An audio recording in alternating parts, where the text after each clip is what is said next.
Բամբլյան մի քանի օր առաջ արդեն հայտնի են, որ Հայաստանում կանխվեց նախադեպ ունեցող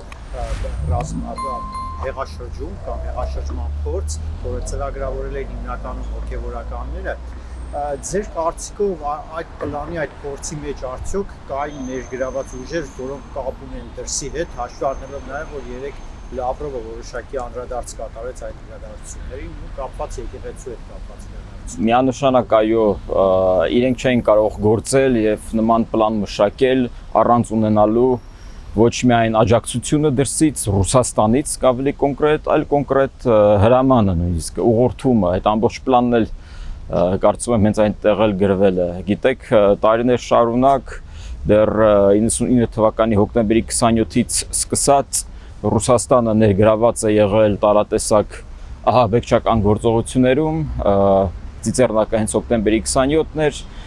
դրանից հետո էլ էին եղել փորձեր, գիտեք, այս տարիների ընթացքում նաև մի քանի անգամ բացահայտումներ են եղել, ամենավերջինը սրանից առաջ եղել էր այն Արբատ ջոկատը, որը ռուսական ջոկատ է, որը իդեպ Գարեգին Բ-ի եղբայրը Եզրասը Ռուսաստանում օրհնում էր այնտեղի մեր ռուսահայ հայրենակիցներին, որպեսզի իրենք գնան սպանեն մեր այլ հայրենակից ուկրաինահայերին։ Սա որպես նաև մեջբերում։ Եվ միանշանակ է, որ չեն կարող ասել, որ կանխելով այս ուրեմն հեղաշրջման փորձը մենք կարող ենք ասել, որ վտանգն արդեն անցալում է։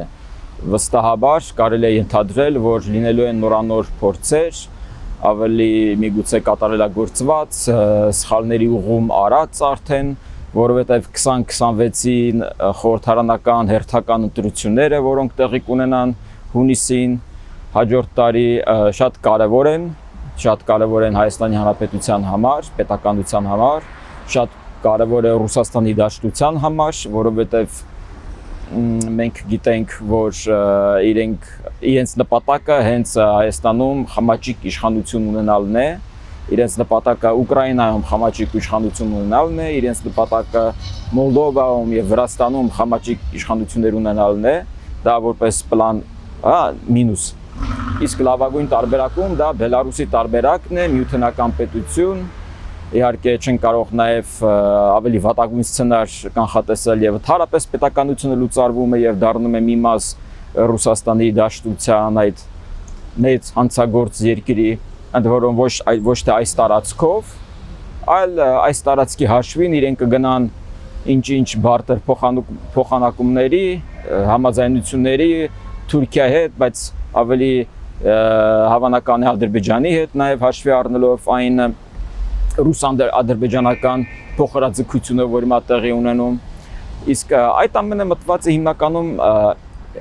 պատճառը հենց այն է, որ Հայաստանն ու Ադրբեջանը շատ հնարավոր է եւ հավանական, որ ի վերջո կգնան հարաբերությունների կարգավորման, խաղաղության համաձայնագրի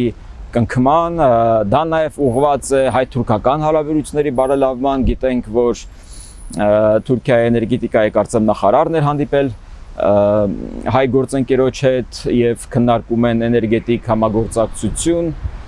տարատեսակ ոլորտներում, իսկ դա նշանակում է, որ հետզհետե ռուսական ազդեցությունը եւ ներկայությունը առանց այն էլ աննորմալ ներկայությունը պետք է նվազի,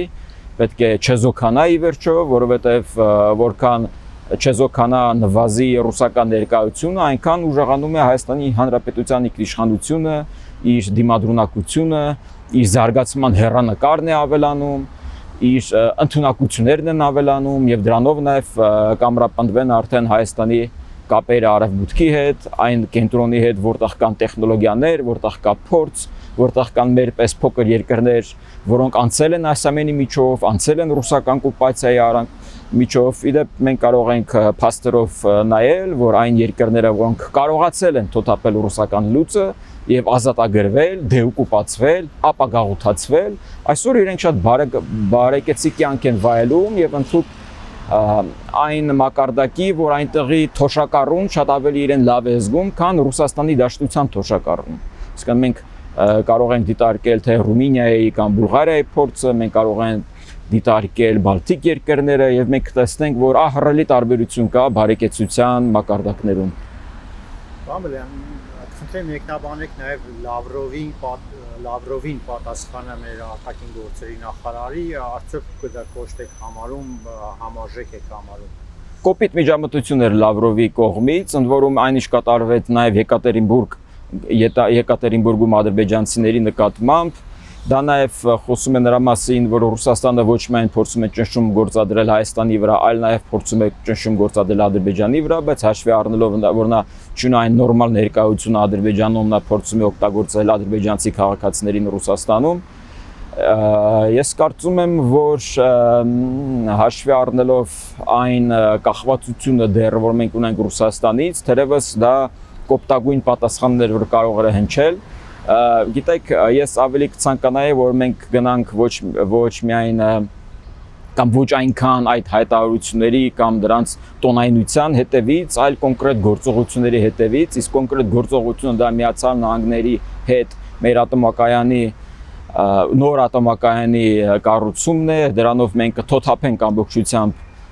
էներգետիկ կախվածությունը գրեթե Ռուսաստանից, բարձր որ այնտեղ նաև գազային կախվածություն կա, մենք գիտենք, որ այս օրերին, այս պահին, այսօր քննարկվում է ազգային ժողովում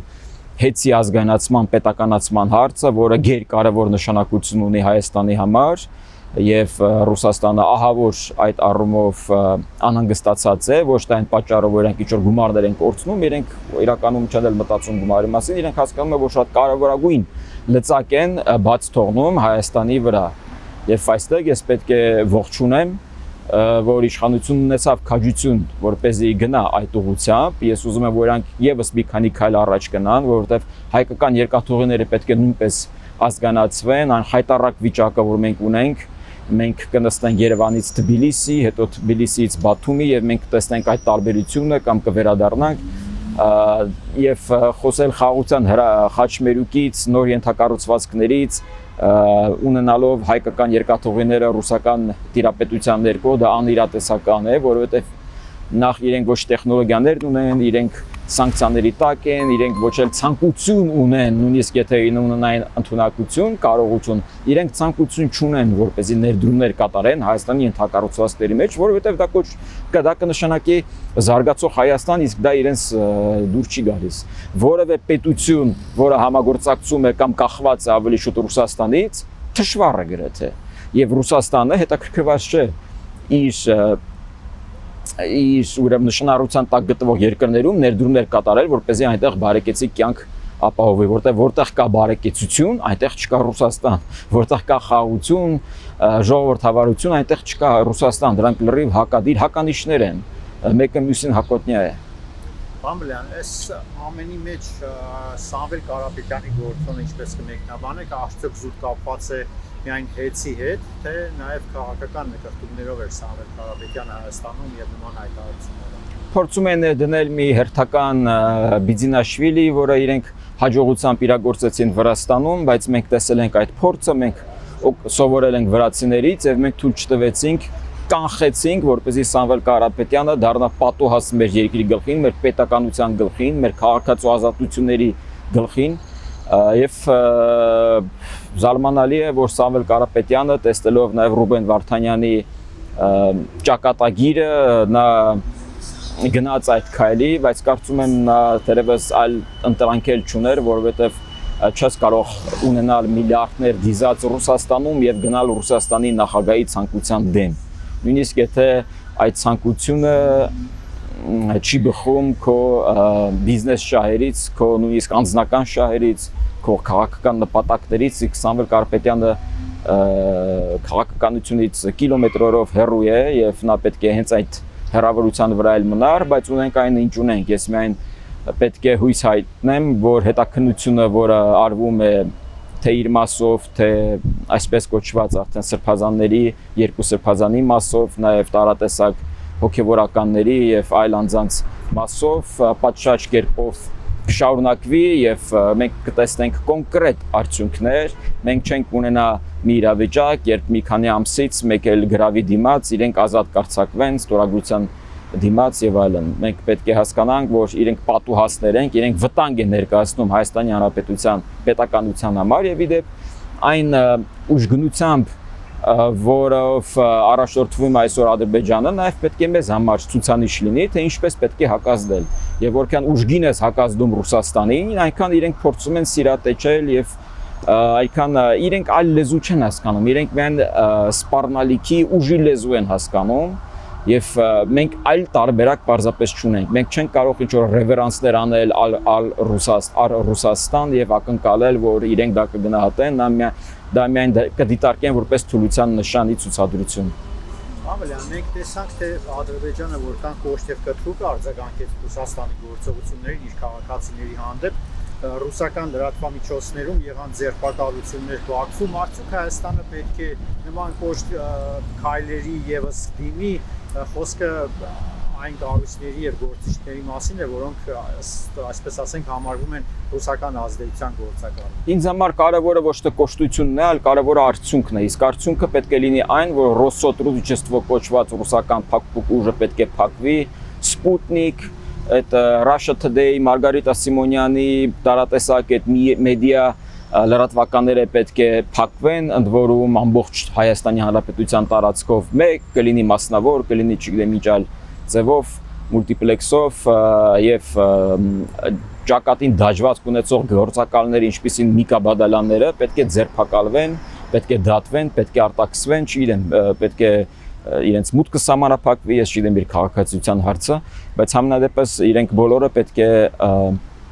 դուրս բերվեն Հայաստանի Հանրապետության քաղաքական դաշտից, որովհետև իրենք այստեղ են, որպեսզի աղճատեն 26 թվականի ընտրությունները, որպեսզի 26 թվականի ընտրությունները միտված լինեն ոչ թե Հայաստանի Հանրապետության տեսլականի, հարատևության, դրա ճանապարհների, տարբեր ճանապարհների, ուղիների, գաղափարախոսությունների բախման, այլ միտված լինի անցյալի, կեղեքումների, հողատուների եւ ոչ հողատուների բաժանման։ Մենք անցել ենք դա 7 տարի շարունակ լսում ենք Հայաստանի Հանրապետության քաղաքացին հոգնել է դրանից, Հայաստանի Հանրապետության քաղաքացին ուզում է լսել, թե ինչպես կարող է Հայաստանի Հանրապետությունը մնա Հայաստանի Հանրապետություն, անկախ հանրապետություն եւ բարգավաճի, հարատևի, բարեկեցիկ կյանքով։ Եվ մի հարց էլ Հայաստանում է, Երևանում է Եվրամիության բարձրաստիճան պաշտոնյաներից մեկը Կայա Կալասը բավական հետաքրքիր եւ ուշագրավ ուղերձներ երեք եղան Արարատ Միրզոյանի հետ հանդիպման ժամանակ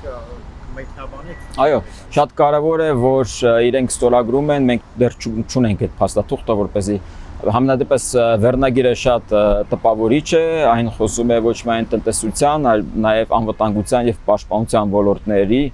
մասին, իսկ տարիներ շարունակ մենք լսում ենք, որ Եվրամիությունը դա անվտանգային բլոկ չէ, բայց մենք տեսնում ենք, որ Եվրամիությունը վերափոխվում է, վերաձևվում է, կապված, որ արդյունք է նաև Միացյալ Նահանգներում Դոնալդ Թրամփի վարչակազմի հայտ գալով կամ վերադառնալով եւ Հայաստանը շատ կարեւոր է, որ տեղ է գտնում այդ նոր ձևավորվող եվրոպական անվտանգային համակարգի մեջ, իսկ դա ներառում է ոչ միայն Եվրոպական միությունը, դա ներառում է Միացյալ Թագավորությունը, որը չի ընդգրկվում, դա ներառում է նաև Կանադան, որը նույնիսկ մայրցամաքում չի գտնվում, ընդ որում Կանադայում նույնպես խոսում են, որ միգուցե մի օր իրենք անդամակցեն Եվրոպական միությանը։ Մենք պետք է այս տեսլականից դիտարկենք Եվրոպական միությունը որպես ընդլայնող։ Դեռ տարիներ առաջ, երբ 2014 թվականին Ռուսաստանը հարձակվեց Ուկրաինայի վրա եւ բռնակցեց Ղրիմը, այդ ժամանակվանից ի վեր իրենք հասկացան, որ ընդլայնումը բխում է Եվրոպական միության անվտանգության շահերից եւ մենք գիտենք, որ օրինակ Մոլդովան, որը թեպետ 2030 թվականից նույնիսկ ավելի շուտ կանդամակցի Եվրոպական միությանը, արդեն այդ ճանապարհին է եւ նաեւ մեր գործողություններով պետք է աջակցենք Վրաստանի քաղաքացիներին, որպեսզի իրենք կարողանան ի վերջո գալ իրենց բաղձալի իշխանապողությանը կամ միգուցե Ռուսաստանի դիրքերի թուլացման հետևանքով Վրաստանի իշխանությունները իրենք ռևերանս կկատարեն եւ Հայաստանը Վրաստանի հետ կամ հերթով իրենք կանդամակցեն Եվրոպական միությանը։ Իդեպ պարտադիր չի հենց անդամակցել, որովհետև այն ճանապարհը, որին մենք անցնելու ենք, շատ ավելի կարևոր է։ Հայաստանը սահմանակցում է երկու պետության հետ, որոնք Եվրոպական միության ազատ առևտրի համաձայնագրի մաս են, այսինքն մենք օրինակ ԵԱՏՄ անդամ ենք, բայց ԵԱՏՄ հետ չունենք սահման, բայց մենք ունենք երկու հարևան, որոնք Եվրոպական միության ազատ առևտրի մաքսային գոտու անդամներ են։ Հետևաբար այնտեղ մենք ունենք շատ ավելի մեծ շահեր, այնտեղ ունենք 450 միլիոնանոց շուկա եւ մենք պետք է համագործակցենք եւ այդ առումով ես հույս ունեմ, որ Թուրքիայի հետ մենք կգնանք փոխադարձ համատեղ ընկալմանը, որ այդ սահմանը պետք է բացվի ի բարօրություն Հայաստանի եւ Թուրքիայի։